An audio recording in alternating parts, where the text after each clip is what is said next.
તો રાજ્યમાં ટેકાના ભાવે ખરીદીને લઈને સૌથી મોટા સમાચાર સામે આવી રહ્યા છે। રાજ્યમાં ટેકાના ભાવે હવે ખરીદી અંગે આ સૌથી મહત્વપૂર્ણ સમાચાર સામે આવી રહ્યા છે। આગામી 9 નવેમ્બરથી ફરીથી શરૂ કરવામાં આવશે। કમોસમી વરસાદને પગલે ખરીદી સ્થગિત કરવામાં આવી હતી, પરંતુ હવે 9 નવેમ્બરથી શરૂ કરવામાં આવશે। મુખ્યમંત્રી ભૂપેન્દ્ર પટેલે ટ્વીટ દ્વારા સત્તાવાર જાહેરાત કરી છે।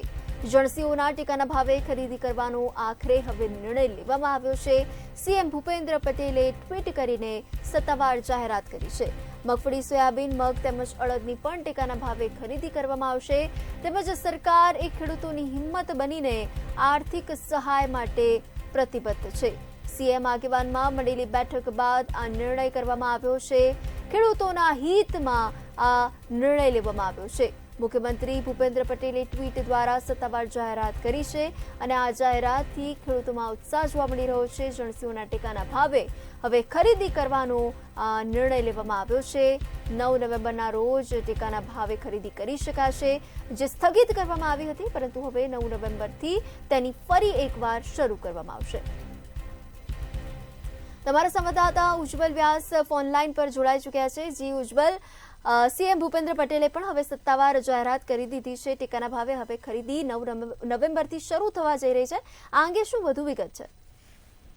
કૃતિ, ગુજરાતની અંદર જે કમોસમી વરસાદ પડ્યો એના કારણે ખેડૂતોની મગફળીની જે ટેકાના ભાવે ખરીદી કરવાની હતી તે સ્થગિત કરવામાં આવી હતી। જો કે હવે વરસાદનું જોર ઘટ્યું છે, જેના કારણે સરકાર દ્વારા આગામી 9 નવેમ્બરથી આ ખરીદી શરૂ કરવાનો મહત્વપૂર્ણ નિર્ણય લેવામાં આવ્યો છે। મુખ્યમંત્રી ભૂપેન્દ્રભાઈ પટેલે આ બાબતની જાણકારી ટ્વીટ કરીને આપી હતી અને જણાવ્યું હતું કે 9 નવેમ્બરથી સરકાર વિવિધ જણસીઓની ટેકાના ભાવે ખરીદી શરૂ કરશે। આ જણસીઓની અંદર જો જોવા જઈએ તો મગફળી, અડદ અને મગ જેવા જે કૃષિ પેદાશો છે તેની ખરીદી ટેકાના ભાવે શરૂ કરવાનો નિર્ણય કર્યો છે। સોયાબીન અને અડદની ખરીદી પણ ટેકાના ભાવે 9 નવેમ્બરથી શરૂ કરવામાં આવશે। અગાઉ જે નક્કી કરેલી તારીખ હતી તેમાં ફેરબદલાવ કર્યો હતો।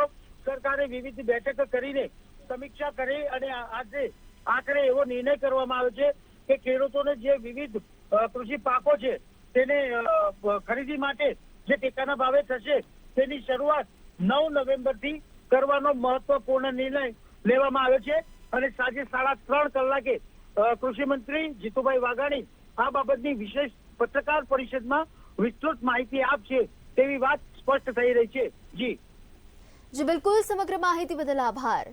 તો જે પ્રકારે હવે સીએમ ભૂપેન્દ્ર પટેલે પણ ટ્વીટ કરીને ખેડૂતોના હિત માટે સત્તાવાર રીતે જાહેરાત કરી દીધી છે અને હવે 9 નવેમ્બરથી આ ટેકાના ભાવે ખરીદી શરૂ કરાશે।